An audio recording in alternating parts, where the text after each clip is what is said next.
जय गुरुदेव, शंभो महादेव।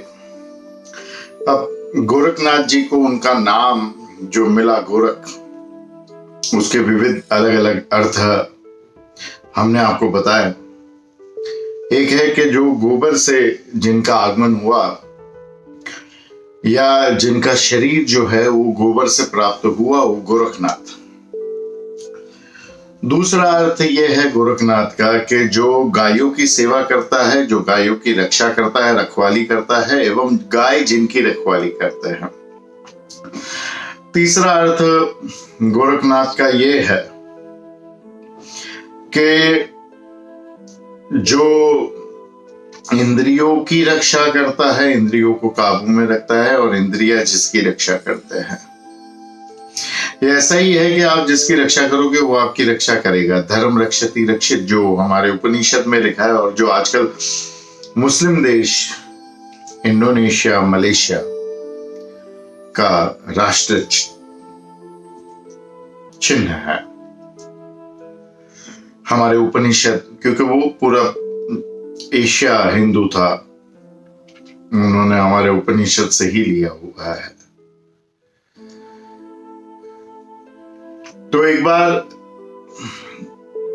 चौथा हम अर्थ देख लेते हैं और फिर आगे बढ़ते हैं। चौथा अर्थ जो है कि जो गुरु की रक्षा करता है, ये हमने आपसे कहा कि बहुत बड़ी बात है कि जो गुरु की रक्षा करता है और गुरु जिसकी रक्षा करता है। गुरु ने गोरखनाथ की रक्षा की, गोबर से बाहर निकाला।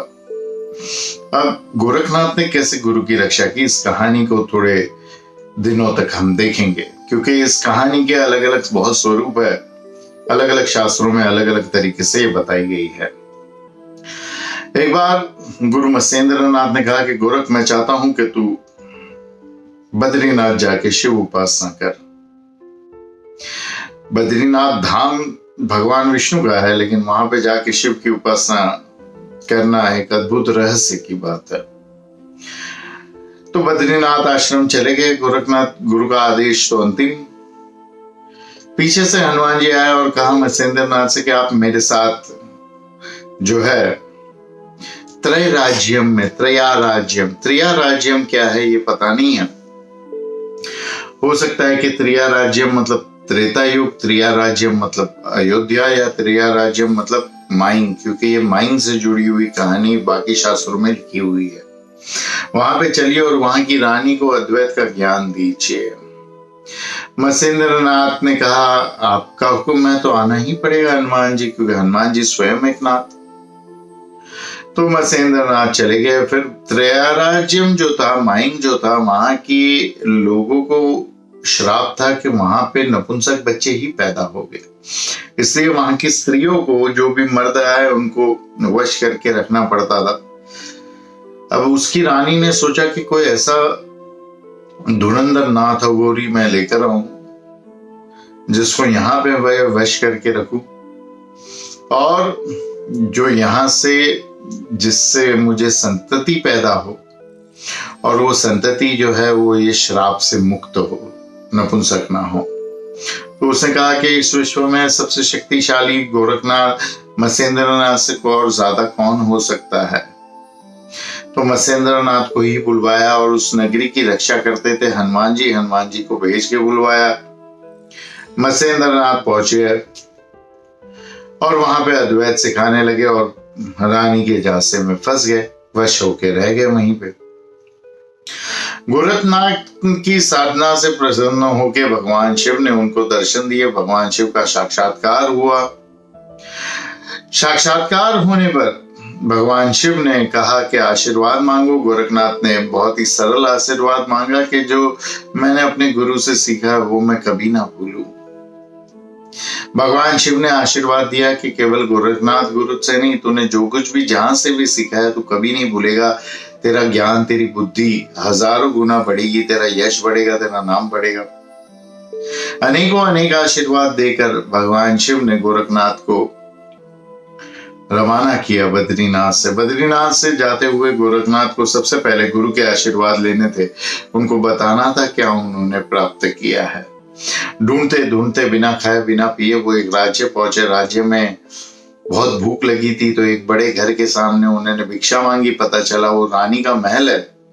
रानी ने उनको अंदर बुलाया और कहा, कच्चा भोजन मैं देती हूँ, सीधा पका के खाओ, क्योंकि साधु तो दूसरों के हाथ का पका खाना खाते नहीं है। लेकिन गोरखनाथ ने कहा कि बहुत भूखा हूं, अपने गुरु को ढूंढ रहा हूं, तो ये कृपा करके आप वापस ले लीजिए, समय नहीं है मेरे पास कि मैं इसको पका के खाऊं। मैं कोई और घर में पका हुआ खाना हो तो देख के खा लूंगा। तो कहा रानी ने कि पका हुआ खाना भी है, आ जाओ भोजन करो हमारे साथ। भोजन करते हुए मत्स्येंद्र नाथ के बारे में गोरखनाथ ने पूछा कि मेरे गुरु है मत्स्येंद्र नाथ, आपने क्या उनको देखा है? मैं उनको ढूंढ रहा हूँ।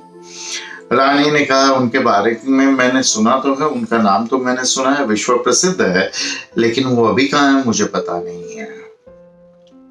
मत्स्येंद्र नाथ के बारे में पूछा, नहीं पता था। तो गोरखनाथ ने कहा ठीक है, मैं ढूंढ लूंगा। भोजन करते करते रानी ने और बात बताई कि गोपचंद करके जो उनका बेटा है वो इस राज्य का राजा है और ये इनकी माता है, और आप नाथ साधु हो, नाथ सिद्ध हो, अघोरी हो, इसीलिए मैं आपसे कह रही हूं कि मेरे बेटे ने महापाप किया है। कहा क्या पाप किया है बताओ?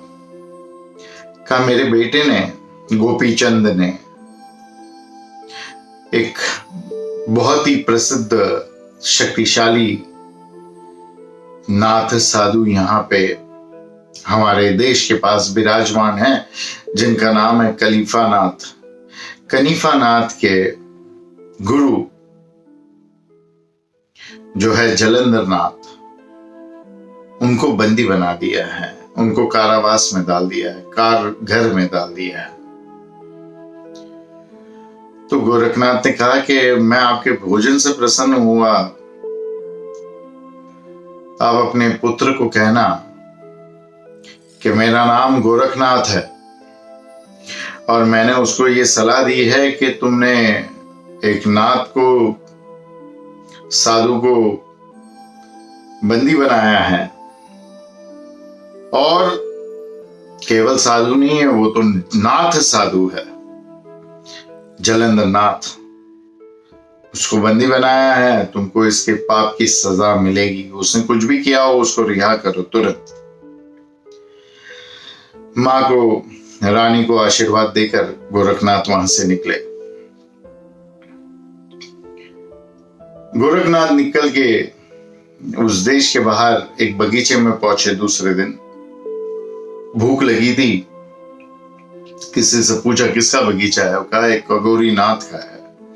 कहा चलो एक नाथ अघोरी का आश्रम है, बगीचा है, वहां पे कुछ खा लेते हैं। वहां के गुरु से मिले, प्रणाम किया। उस गुरु ने भी वस्त्र, रस्सी, कमंडल, चिमटा देख के प्रणाम किया। कहता तो नाथ दिखाई दे रहे हो? कहा मैं नाथ संप्रदाय से हूँ।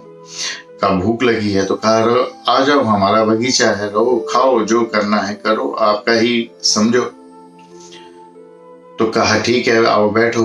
बगीचे में बैठे और कहा मैं बच्चों को कहता हूँ, शिष्यों को कहता हूँ कि आम तोड़ के लाए। कहा देखो रुको, बच्चों को परेशान मत करो, उनको साधना करने दो। गोरखनाथ ने कहा उस गुरु से।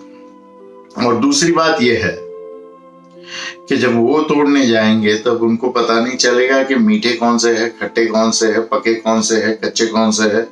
मैं अपने मंत्र की सिद्धि से सारे तोड़ के यहाँ पे इकट्ठा कर लेता हूँ। उपवस्त्रम निकाला, बिछाया और सावर मंत्र बोला। सावर मंत्र ही बोलते ही पके मीठे फल अपने आप सभी झाड़ों से टूटकर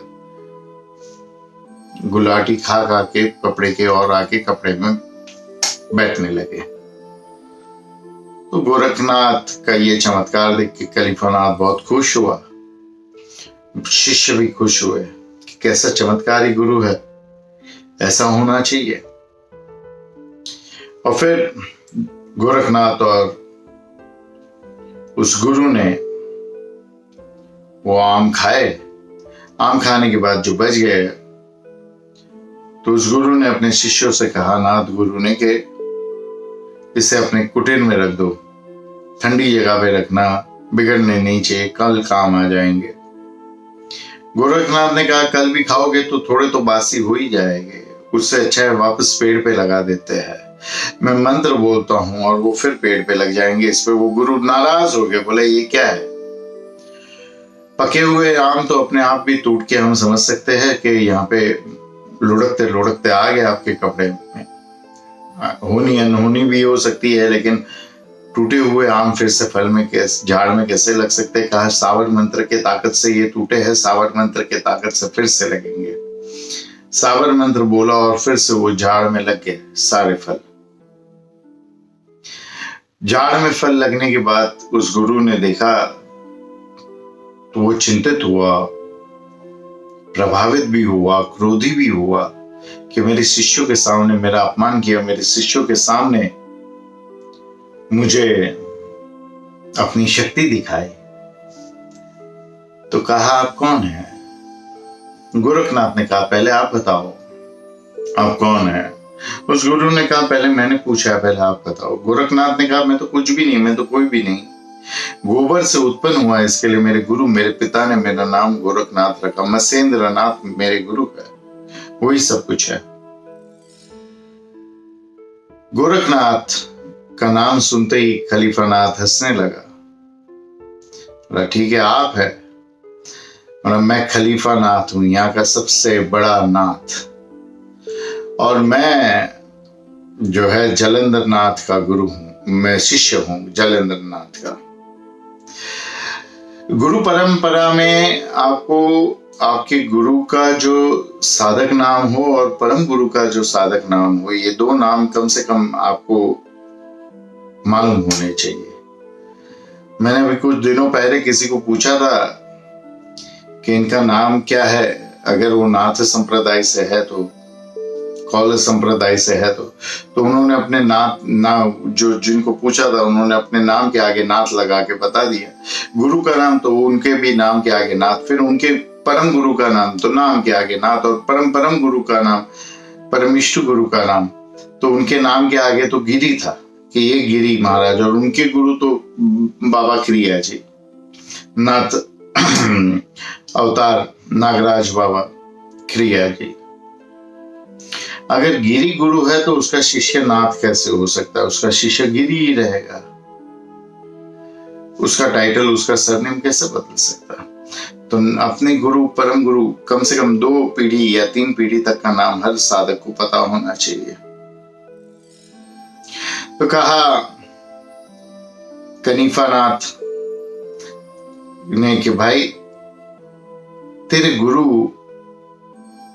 को राजा ने बंदी बना लिया है, तेरी सब शक्ति, तेरे सब मंत्र किस काम के? तो अपने गुरु को कैसे नहीं छुड़ा सकता? भले उन्होंने क्या किया है क्या नहीं किया है वो छोड़ दे, लेकिन अपने गुरु को कारावास से तू कैसे क्यों नहीं छुड़ा रहा है? तो खलीफानाथ ने कहा तू मेरी चिंता छोड़, तेरा बच्चलन गुरु त्रया राज्य में रानी का रखेल बन के रह रहा है, तो उसकी चिंता कर, वो नाथ संप्रदाय का नाम खराब कर रहा है। इतना सुन के काफी था गोरखनाथ के लिए कि वो खलीफानाथ को मार डालता। इतना सुन के काफी था। ये कहानी और बताऊंगा कि कितना प्रेम था गोरखनाथ को मसेंद्र नाथ से। इतना सुन के काफी था कि गोरखनाथ खलीफानाथ को कोई भयंकर श्राप दे देता, कुछ भयंकर तंत्र उसके ऊपर कर देता, लेकिन मसेंद्र नाथ ने ऐसा कुछ भी नहीं किया। मसेंद्र नाथ ने हाथ जोड़े कहा मेरा कुछ कहा सुना आपको बुरा लगा हो क्षमा करना, मेरा कुछ किया अगर आपको ऐसा लगा हो कि मैंने आपका अपमान किया तो मुझे क्षमा करना, मेरे ऐसे कोई इरादे नहीं थे, मेरा ऐसा कोई मंतव्य नहीं था। क्षमा मान के निकल गया गोरखनाथ वहां से। बहुत कारण थे गुस्सा नहीं करने के। एक तो उसका अनाज खाया था, उसके आम खाए थे, और दूसरा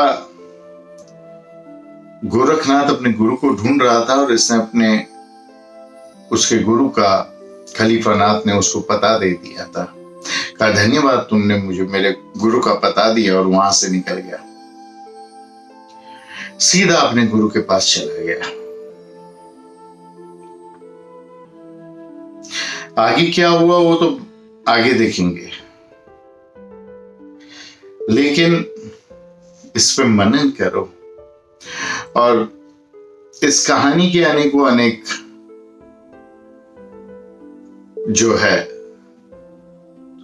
स्वरूप है अलग अलग शास्त्र में, तो उसके बारे में भी हम बात करेंगे।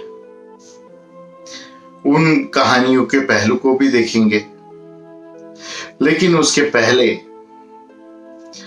हम गोरखनाथ और मत्स्येंद्रनाथ के प्रेम के बारे में कहानी सुनेंगे। तो फिर कभी मिलेंगे। अगर आप इसके गहराई में जाना चाहते हो तो हमारा आदेश पाठ्यक्रम जोड़ जाइए, उसमें